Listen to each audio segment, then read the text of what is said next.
Esta es la historia de Dayan José González, un niño de apenas 5 años cuya corta vida estuvo marcada por la inestabilidad, las decisiones erráticas de los adultos y una cadena de hechos oscuros que culminaron en una tragedia casi imposible de entender. Dayan vivió una pesadilla sacada de las peores y más perturbadoras películas de terror. Y lo más desgarrador fue que la única persona que debía protegerlo, su madre, no solo miró hacia otro lado, sino que actuó con frialdad y sin remordimiento. Te invitamos a quedarte hasta el final del video para conocer los detalles de este caso crudo y doloroso que sacudió a la sociedad venezolana.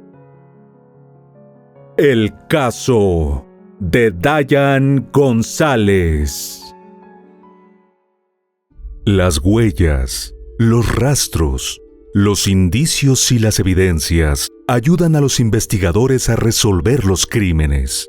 El pasado de la víctima y del victimario nos ayudan a comprender su comportamiento. Todo esto forma parte del expediente criminal. Y aquí te lo presento. Soy Ángel y te doy la bienvenida a este canal. Antes de empezar con el video, recuerda suscribirte y activar la campanita para que recibas una notificación cada vez que suba algo nuevo. Tampoco se te olvide al terminar dejarnos tu me gusta. Sin nada más que agregar, acompáñame a conocer todos los detalles de este expediente criminal. Si eres fan de los casos criminales y la investigación policial, te sugiero que compres el libro En el laberinto de sombra, ya disponible en la versión de tapa blanda e ebook en Amazon.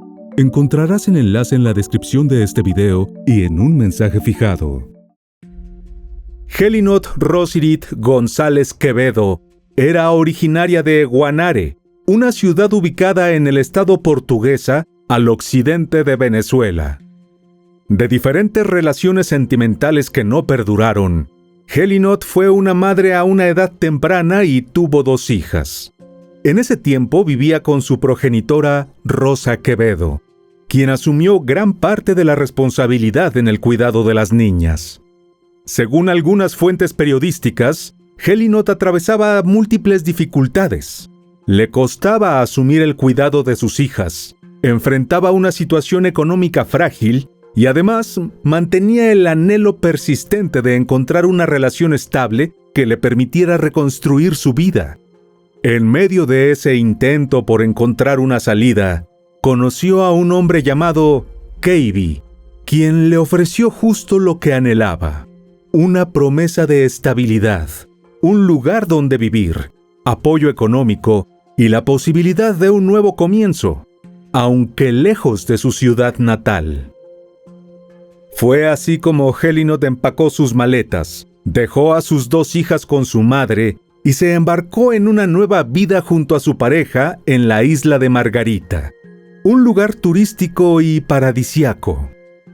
Allí consiguió trabajo en un casino local donde cubría turnos nocturnos que se extendían hasta altas horas de la madrugada. Mientras, la vida de Keiby transcurría por otro camino fuera de la ley. Algunas fuentes aseguraron que estaba vinculado a una banda delictiva dedicada al robo. Cuando la mujer descubrió las verdaderas actividades de su pareja, la relación empezó a deteriorarse. Las discusiones se volvieron frecuentes, aunque casi siempre terminaban en reconciliaciones. En medio de esa dinámica inestable, la mujer quedó embarazada. Sin embargo, lo que parecía un nuevo comienzo para ambos se tornó aún más difícil. Cuando pocos días después de saber que serían padres, Keiby fue arrestado. Helinot vivió gran parte del embarazo completamente sola.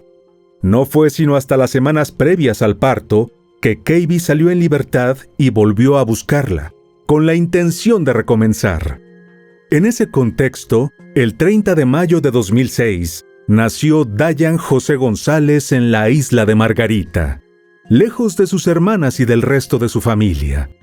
Su padre apenas alcanzó a conocerlo durante unos días, ya que después, Keiby volvió a verse envuelto en enfrentamientos con otras bandas y perdió la vida en circunstancias que nunca llegaron a esclarecerse. Desde entonces, Dayan quedó bajo el cuidado exclusivo de su madre y de una amiga que la apoyaba durante las noches que debía trabajar en el casino. Creció como un niño dulce y feliz. Era carismático, le encantaba reír y desde muy pequeño demostró una inteligencia sorprendente para su edad. En uno de sus viajes entre Margarita y Guanare, Helinot conoció a Aney del Carmen Montilla Oropesa, una joven 5 años menor que ella, sin empleo fijo y dedicada exclusivamente a las artes marciales. Con el tiempo, entre ambas surgió una relación sentimental, aunque decidieron mantenerla en secreto. Temían la desaprobación de la madre de Helinot y los comentarios que en aquel entonces solían generarse en torno a las parejas del mismo sexo. Tal vez por ese carácter reservado, encontramos en la investigación versiones diversas y confusas sobre los momentos que compartieron juntas. Tiempo después, Aney se mudó a la isla y vivía en una pensión junto a Helinot y el niño, mientras trabajaba como operadora también en un casino. En 2009, cuando Dayan tenía apenas 3 años, ingresó al jardín de infancia y desde entonces sus días se llenaron de juegos, risas, pinturas y nuevas amistades. Poco a poco fue adaptándose a las rutinas escolares. Así de feliz fue la vida de Dayan, hasta octubre de 2011. A partir de ese momento, todo comenzó a cambiar. Por razones laborales, Helinot tuvo que permanecer en la isla de Margarita, mientras Aney regresó a Guanare y asumió el cuidado del niño. La separación sería temporal, solo mientras la madre lograba ahorrar algo de dinero con la idea de que, en un futuro cercano, los tres pudieran reunirse nuevamente. Aney se hizo cargo de Dayan.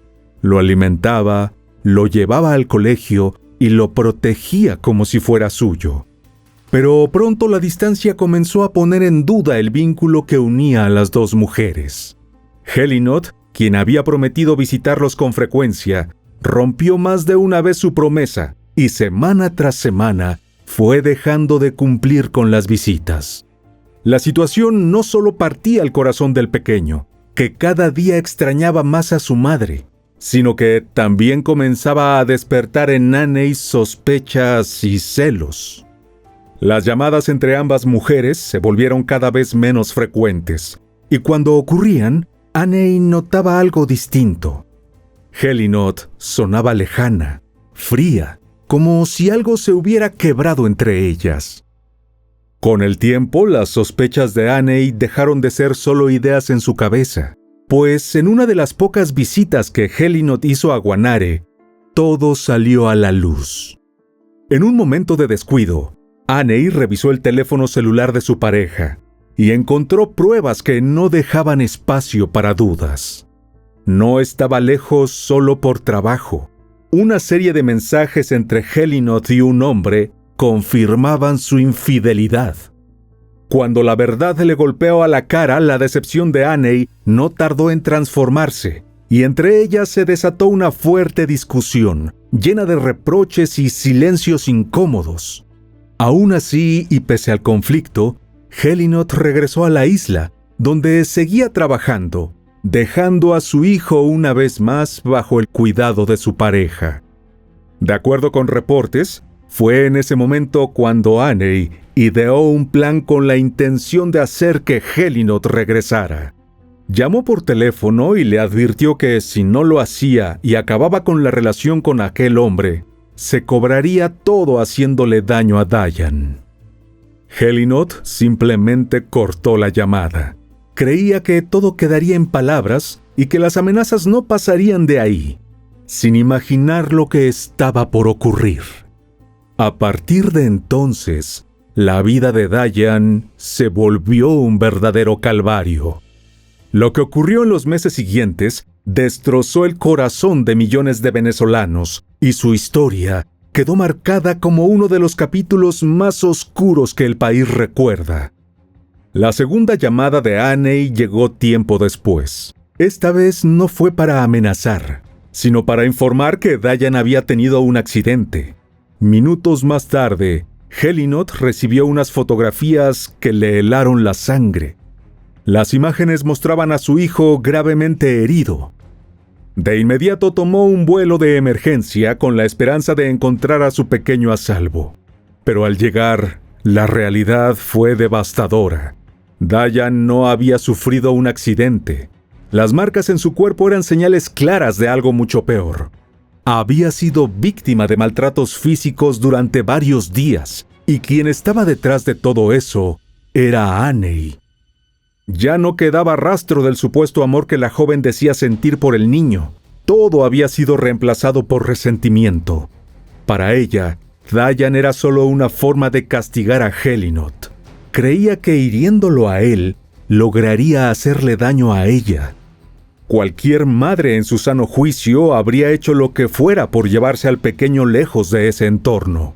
Pero aunque cueste creerlo, Helinot no lo hizo. No solo dejó a su hijo lastimado, herido y vulnerable, sino que tampoco buscó ayuda de su propia madre para proteger a Dayan. Decidió seguir con su relación clandestina. Mientras tanto, Dayan siguió bajo el mismo techo con quien le había causado tanto daño. Sus días se convirtieron en un verdadero horror, un martirio que no hacía más que empeorar. Los castigos aumentaron en intensidad, y con ellos, su salud comenzó a deteriorarse de manera alarmante. Como si fuera poco, a la venganza de Aney se sumaron otras personas. La primera de ellas fue su propia madre, Valentina del Carmen Oropesa Montilla, una mujer de 50 años que trabajaba como secretaria y quien para apoyar a su hija guardaba silencio y dejaba que hiciera lo que quisiera con el pequeño. Por razones que aún se desconocen, a aquel oscuro círculo de dolor se sumó también la tía de Aney, Doris Oropesa de 37 años. Casada y con mucho poder adquisitivo, ya que era comerciante de la zona y junto a su esposo, dueña de varios locales en la ciudad. Además del maltrato, las tres mujeres actuaban con una crueldad que sobrepasaba todo entendimiento. Lo golpeaban, lo mordían y le infligían actos que resultan difíciles de describir. Llamaban a Helinot y sin el menor remordimiento le enviaban fotografías del rostro golpeado de Dayan. Era como si disfrutaran hacerle saber lo que estaba ocurriendo. Lo más alarmante es que, a pesar de todo, la madre no hizo nada para detenerlas. No acudió a las autoridades, no pidió ayuda. Simplemente dejó a su hijo en manos de tres mujeres consumidas por la rabia. Cuando las heridas de Dayan ya eran imposibles de ocultar y su cuerpo apenas lograba sanar, a las tres mujeres se les ocurrió una solución tan cruel como perturbadora. Fue entonces cuando entró en escena otro personaje clave en esta historia, un enfermero llamado Yure Hernández. Yure era amigo de Aney y, según los reportes, fue contratado por ella con el escalofriante objetivo de atender al niño en secreto, curarlo lo suficiente para mantenerlo con vida y así poder seguir maltratándolo. Asombrosamente, Yure aceptó. Desde entonces se convirtió en parte del tormento. Cada vez que el niño sufría una hemorragia o perdía el conocimiento por la brutalidad de los castigos, lo llamaban. Y él iba, lo estabilizaba y curaba sus heridas, solo para que el ciclo volviera a repetirse. Finalmente, en la tarde del 1 de diciembre de 2011, Dayan fue llevado a la guardia de una clínica. Su estado era crítico. Había sido trasladado con el cuerpo lleno de golpes. Apenas podía abrir los ojos por la hinchazón en el rostro y los moretones se extendían desde la cabeza hasta los pies. Los médicos quedaron impactados.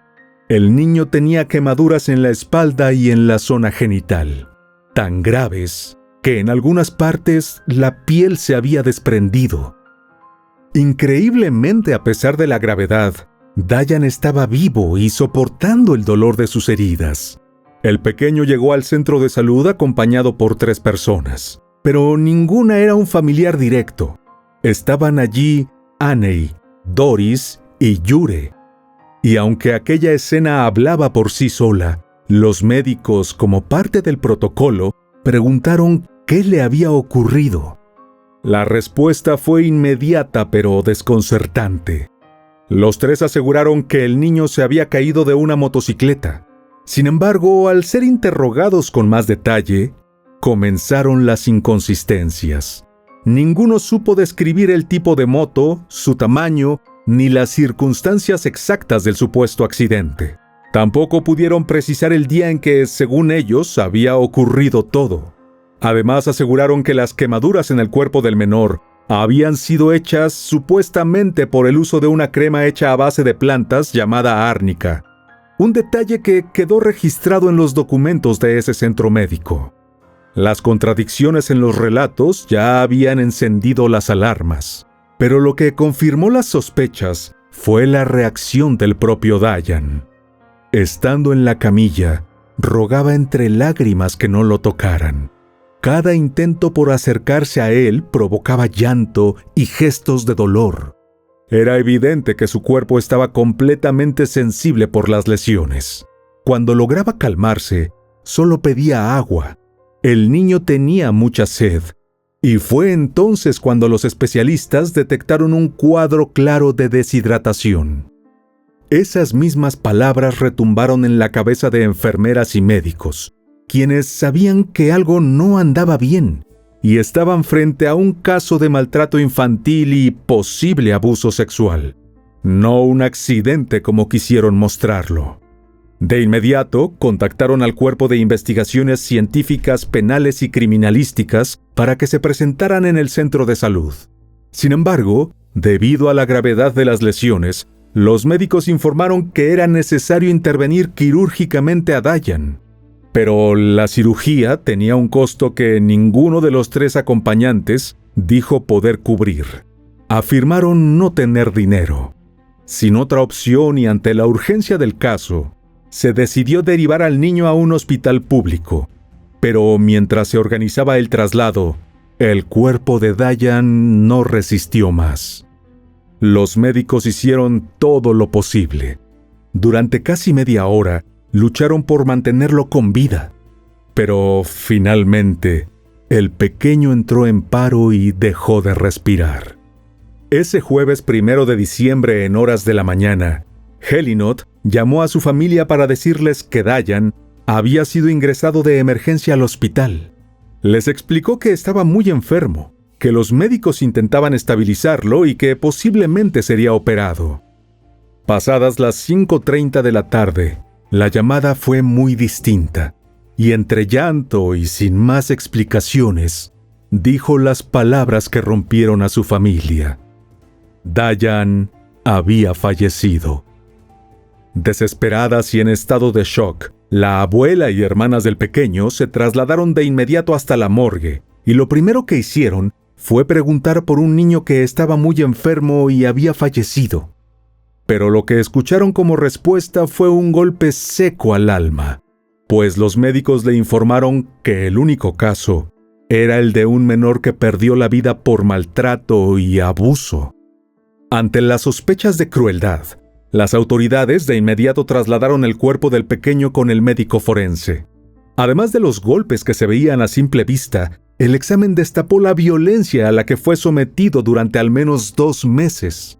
Su cuerpo presentaba múltiples señales de daño, traumatismos y hematomas e incluso una perforación en el intestino. También se identificaron cicatrices antiguas, lo que indicaba que no era la primera vez que el niño sufría este tipo de agresiones. Había signos de abuso sexual, quemaduras en sus genitales aparentemente provocadas con una plancha. Le faltaban algunos de sus dientes. Tenía marcas de cigarrillos y cortes con objetos filosos en sus dedos. Dayan soportó ese calvario en silencio. Su piel, alguna vez clara y sana, se fue cubriendo de moretones y marcas que hablaban de todo lo que había vivido. El daño fue tan profundo que su pequeño cuerpo simplemente no pudo resistir más. En las horas siguientes, el caso tomó un giro aún más inquietante. Funcionarios del Cuerpo de Investigaciones Científicas Penales y Criminalísticas, junto al Ministerio Público, emitieron una orden de allanamiento para inspeccionar la vivienda de la madre de Annie. Lo que encontraron dejó a todos impactados. Había una gran cantidad de medicamentos, placas radiológicas, órdenes médicas en blanco y, entre todo eso, prendas de vestir del pequeño con manchas de sangre ya seca. Aquel lugar, que debió ser un espacio seguro, se convirtió en una pieza clave para entender el tormento que vivió el niño. Con todo eso y las evidencias que se encontraron en su cuerpo, se emitieron órdenes de detención para Annie, Doris, Valentina y Yure. Mientras avanzaban las investigaciones, los funcionarios policiales lograron contactar a la madre de Dayan. Fue entonces cuando le solicitaron que regresara de inmediato a su ciudad natal.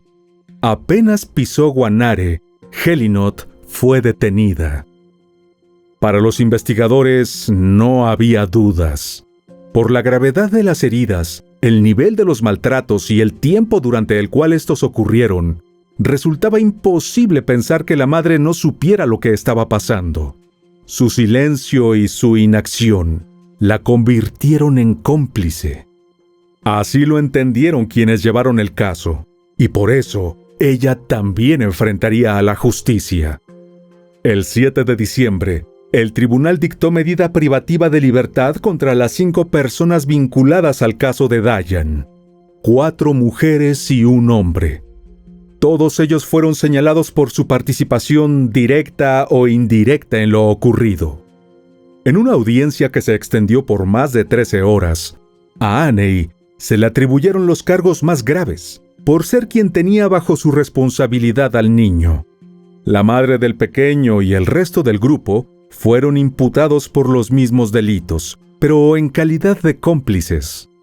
En paralelo, la conmoción en la comunidad alcanzó niveles tan inesperados que aquel pueblo, conocido por su calma y rutina apacible, se transformó de golpe.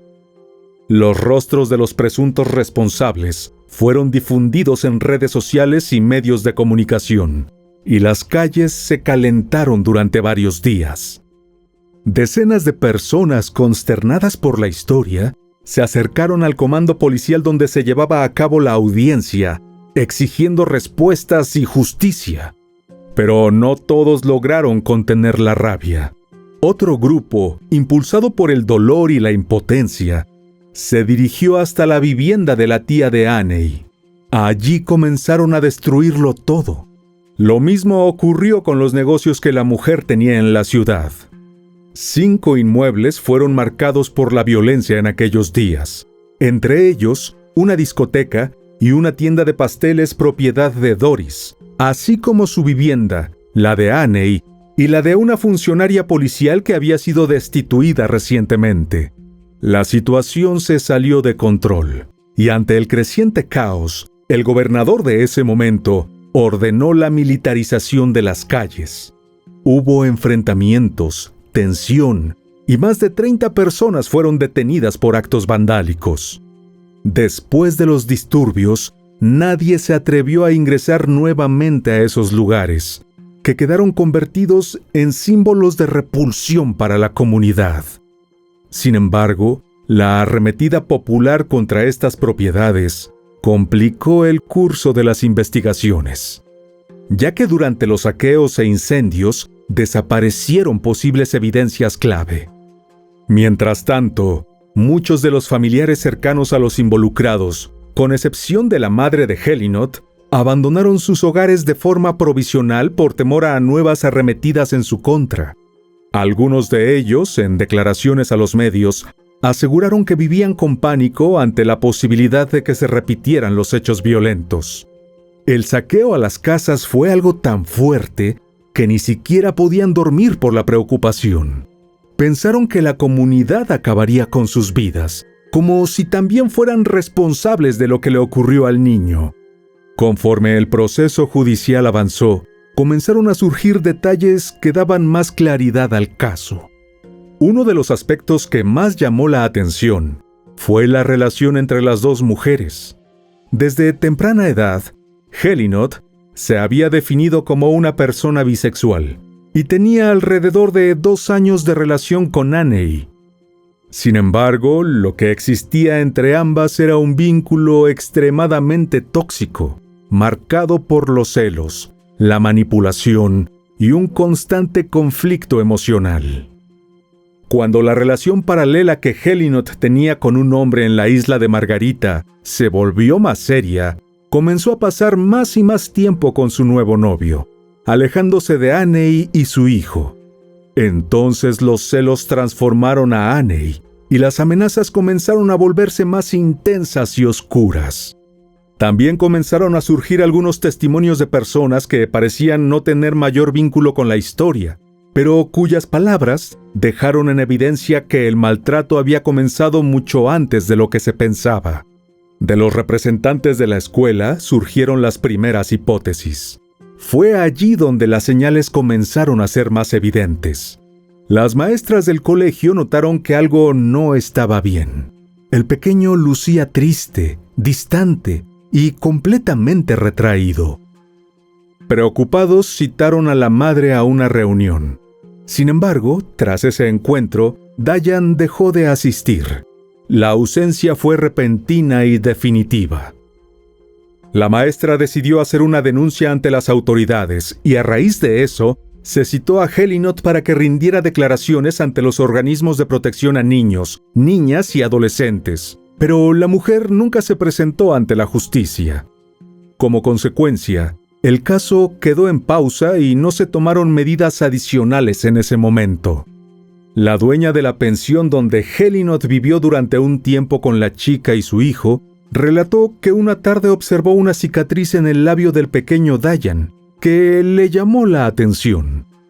Al principio creyó que se trataba de una condición de nacimiento, tal vez un labio leporino, pero cuando le preguntó a la madre, ésta le respondió que su hijo simplemente se había caído. Esta mujer, quien prefirió mantener su identidad en reserva, contó que en otra ocasión, mientras ella se encontraba de viaje, su hija recibió una llamada de los vecinos porque alguien estaba gritando por ayuda dentro de la residencia. Preocupada, la joven se acercó, y fue entonces cuando vieron a Helinot con el rostro visiblemente hinchado, como si hubiera recibido una brutal golpiza. Pronto se supo que había sido su pareja quien la había agredido. Ese mismo día, Annie se marchó llevándose consigo al pequeño Dayan, y desde entonces algo cambió en Helinot. La mujer notó que ya no era la misma. Se mostraba apagada, nerviosa, como si cargara con un miedo permanente. Días después, incluso la encontró afuera de la pensión, en medio de una crisis, suplicando por teléfono que no le hicieran daño a su hijo. Según relató, ella le ofreció su apoyo, le dijo que si necesitaba hablar, si había algo que pudiera hacer para ayudarla, solo tenía que decirlo. Pero Helinot nunca se abrió. Nunca pidió ayuda y mantuvo su silencio. La abuela materna del pequeño aseguró que su hija era inocente y que a su juicio, el único error que había cometido fue haber confiado el cuidado del niño a una persona que no conocía bien. Según Rosa, estando su nieto en Guanare, solo con Annie, ella nunca logró verlo ni tener comunicación con él. La señora vivía en un caserío ubicado a unos 30 minutos de la ciudad, y según relataron vecinos que prefirieron mantener el anonimato, Helinot solía visitarlas a ella y a sus hijas cada año. Pero tiempo antes de que ocurriera la tragedia, escucharon por boca de la propia familia que la madre de Dayan quería volver a vivir en su ciudad natal, y por ello había enviado de regreso al niño 4 meses antes con la persona que lo cuidaba. También contaron que el pequeño veía con regularidad a su abuela y a sus hermanas, quienes ya habían empezado a notar los moretones en su cuerpo. Sin embargo, cada vez que preguntaban al respecto, la madre respondía que Annie le había dicho que el niño se caía con frecuencia. No fue sino hasta el día en que la abuela acudió a la morgue que se enteró de todo lo que había estado sufriendo Dayan. Desde entonces no volvió a hablar con su hija, ya que quedó detenida. Las investigaciones, que duraron alrededor de 45 días continuos, confirmaron que la madre de Annie permitió que se utilizara su casa como el lugar donde se cometieron la mayoría de los abusos.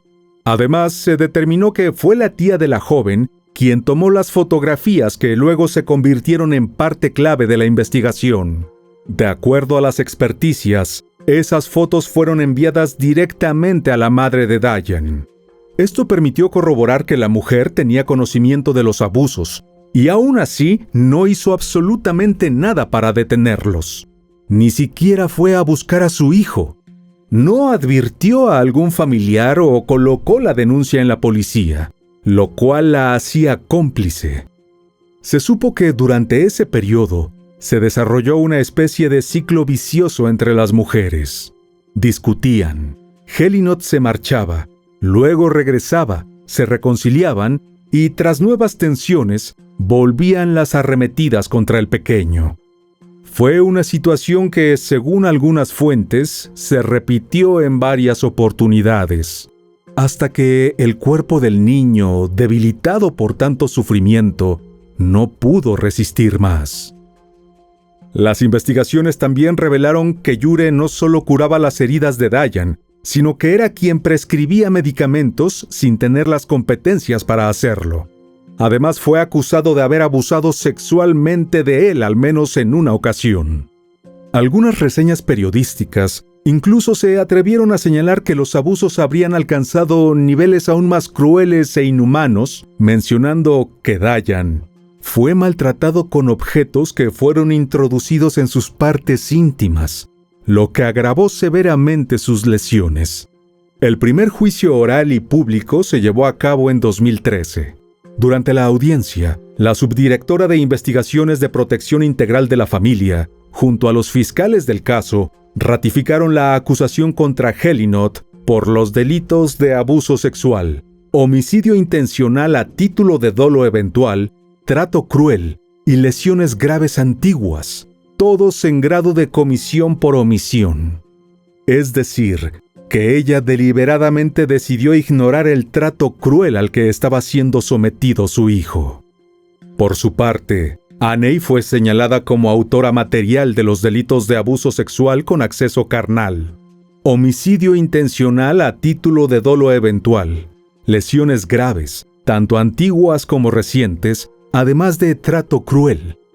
Jure enfrentó una larga lista de cargos: encubrimiento, homicidio intencional, abuso sexual, complicidad simple, trato cruel y lesiones graves de vieja data. Valentina, por su parte, fue imputada por trato cruel y lesiones antiguas. En cuanto a Doris, fue señalada como cómplice y acusada de lesiones personales y trato cruel. Los investigadores lograron reconstruir el caso gracias al despliegue de funcionarios que trabajaron de manera simultánea en Caracas, Guanare y la isla de Margarita. A partir de los testimonios recabados, informes médicos y escolares, así como fotografías encontradas en los teléfonos de las dos mujeres y en un computador incautado, las autoridades reunieron las evidencias necesarias para sustentar la acusación. Podía ver las fotografías del niño en distintos lugares con sus familiares. Era un niño que intentaba sobrellevar esta realidad a la que estaba siendo enfrentado. De acuerdo con el informe forense, en el cuerpo de Diane se identificaron no menos de 100 marcas externas de maltrato, además de múltiples lesiones internas. El nivel de daño físico que presentaba era tan severo que sus probabilidades de sobrevivir eran realmente mínimas. Todas las lesiones a nivel del cuerpo y los días que transcurrieron en casa fue lo que hizo que el niño presentara una sepsis, es decir, una infección generalizada que acabó con la vida del paciente. Un especialista con años de experiencia dijo conmovido que nunca había visto tanta crueldad en el maltrato hacia un menor y jamás olvidaría las palabras de Diane, quien presentía que en cualquier momento dejaría de existir. Oír esas palabras y esa mirada pidiendo ayuda, la cual se le dio, pero ya era demasiado tarde. También dijo que las versiones ofrecidas por las 3 personas que llevaron al pequeño al centro de salud nunca coincidieron. Por el contrario, presentaban contradicciones significativas, especialmente en torno al tiempo en que supuestamente ocurrió el accidente. La fiscalía presentó cerca de 50 experticias que comprometían directamente a las 5 personas involucradas, junto a 45 testigos, entre ellos la docente del colegio. Ella contó que Dayan había comenzado a mostrar señales claras y alarmantes de maltrato físico. Tenía los dedos inflamados de la mano derecha, hematomas visibles en brazos, espalda y rostro, y una expresión constante de miedo que no pasaba desapercibida. Frente a estos indicios, el personal escolar convocó a la madre a una reunión urgente con el objetivo de advertirle sobre la gravedad de la situación y exigirle una explicación por los signos evidentes de violencia que su hijo ya no podía ocultar. Dijo que durante la reunión celebrada el 18 de octubre de 2010, Helinot rompió en llanto y aseguró que el responsable de las agresiones era su concubino, un hombre, según dijo, de nacionalidad árabe. Alegó también ser víctima de violencia y prometió que tomaría medidas para proteger la vida de su hijo. Sin embargo, tras ese encuentro, Dayan dejó de asistir al colegio. Cuando el personal preguntó por su ausencia, Helinot presentó un certificado médico. Aún así, el documento no logró disipar las sospechas. Los docentes, inquietos por la situación, elaboraron un informe detallado y lo remitieron a la Defensoría de Niños, Niñas y Adolescentes del municipio. Sin embargo, pese a los intentos del defensor por citar a la madre a comparecer, ella evitó las convocatorias. El odontólogo forense confirmó que Dayan había sufrido traumas en la boca. En su informe señaló que no tenía ninguno de los dientes incisivos superiores, ni los del centro ni los de los lados. Además, el área no mostraba señales de una cicatrización normal, y los bordes eran muy irregulares. Esto indicaba que se produjo una ruptura violenta que arrancó parte del hueso en forma de arco. Cuando tocó el turno a los implicados, Doris y Aney, optaron por guardar silencio y no declararon. Por su parte, Helinot aseguró con firmeza que nunca le hizo daño a su hijo y que jamás habría permitido que alguien más lo lastimara. Reconoció, sin embargo, que pudo haber cometido errores al confiar en personas que no conocía bien. Relató cómo envió al niño a Guanare bajo el cuidado de Aney, confiando en que estaría seguro y que solo fue informada de problemas de salud menores, sin sospechar que la situación era más grave. La mujer dijo que siempre estuvo pendiente de su hijo, incluso a la distancia, y que cuando le informaron que debía ser atendido médicamente, hizo lo posible por ayudar. Aseguró que nunca fue alertada de situaciones de riesgo mayores y que desconocía completamente cualquier señal que indicara maltrato. Durante su testimonio, se mostró consternada al recordar que fue informada de la gravedad del estado del niño apenas horas antes de su fallecimiento y que intentó viajar de inmediato a Guanare sin saber que ya era demasiado tarde. Su voz se quebró al explicar que en ningún momento imaginó que algo tan grave pudiera estar ocurriendo. El tribunal también escuchó a Valentina, quien afirmó que no tenía responsabilidad directa sobre el niño y que, aunque notó ciertas señales de descuido, pensó que todo estaba bajo control.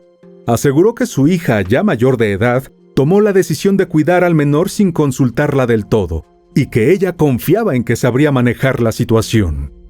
En la audiencia, que se desarrolló en medio de un clima de tensión, Valentina manifestó que cuando el niño llegó a esa ciudad, ya le habían extraído varios de los dientes.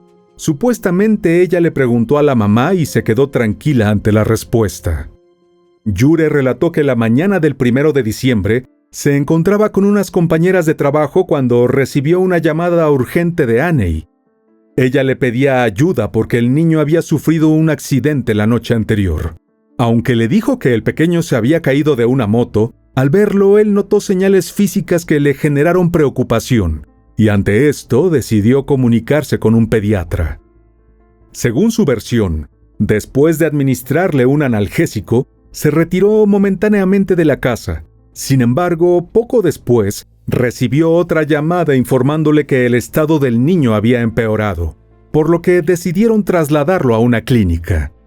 Jure también admitió que en varias ocasiones realizó curas a Dayan, supuestamente bajo indicaciones médicas que recibía, en su mayoría por teléfono, aunque en algunos casos actuó por iniciativa propia. Aclaró que era Aney quien siempre lo contactaba y quien refería que las lesiones del menor se debían a accidentes. Según las pericias realizadas, aunque Dayan venía sufriendo maltratos desde antes, algo desató la furia de Aney, que entre la mañana del 29 de noviembre y el 1 de diciembre, el niño fue víctima de una escalada brutal de violencia, marcada por la rabia y el sadismo. Fue sometido a abuso sexual, sufrió quemaduras y recibió múltiples golpes, patadas y arañazos. Todos los entrevistados coincidieron en describir a Aney como una persona violenta, agresiva y conflictiva. Esta percepción fue respaldada durante los interrogatorios y las evaluaciones psicológicas, donde su conducta evidenció rasgos alarmantes. Llamó poderosamente la atención que durante el juicio, ninguna de las dos mujeres mostró señales de remordimiento. En el caso de Helinot, su actitud fue fría, como si no sintiera ningún tipo de dolor por su hijo, mientras que Aney, lejos de manifestar culpa, se mostraba tranquila. Según testigos del acto judicial, la madre del niño permaneció tomada de la mano de quien había sido la principal responsable del sufrimiento de su hijo. El 9 de mayo de 2014, el tribunal dictó una sentencia de 27 años de prisión para Helinot y Aney tras hallarlas culpables. Valentina fue condenada por trato cruel y lesiones antiguas, mientras Doris fue sentenciada a 10 meses de prisión por los cargos de lesiones personales tras demostrarse que mordió a Dayan en todo el cuerpo, complicidad simple y trato cruel. El enfermero fue condenado a 2 años y medio de prisión por encubrimiento, homicidio intencional, abuso sexual, complicidad simple y lesiones graves antiguas. El 31 de octubre de 2019, la Sala Penal del Tribunal Supremo de Justicia ratificó la sentencia para las 2 mujeres, quienes aún continúan pagando condena en prisiones separadas. Para esa fecha, los otros 3 responsables ya se encontraban en libertad. Con el avance de la tecnología, incluso se desarrollaron versiones generadas por inteligencia artificial que recrean la imagen del pequeño Dayan, intentando dar voz, aunque de forma simbólica, a lo que vivió en silencio. Mi nombre es Dayan González, tengo 5 años y esta es mi historia. Es imposible imaginar el dolor que atravesó Dayan, y aún más difícil entender cómo una madre pudo permitir que a su propio hijo se le hiciera tanto daño.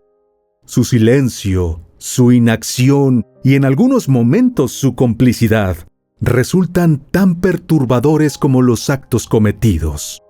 Este caso no solo dejó al descubierto una cadena de abusos, sino también el fracaso de quienes debieron protegerlo a tiempo.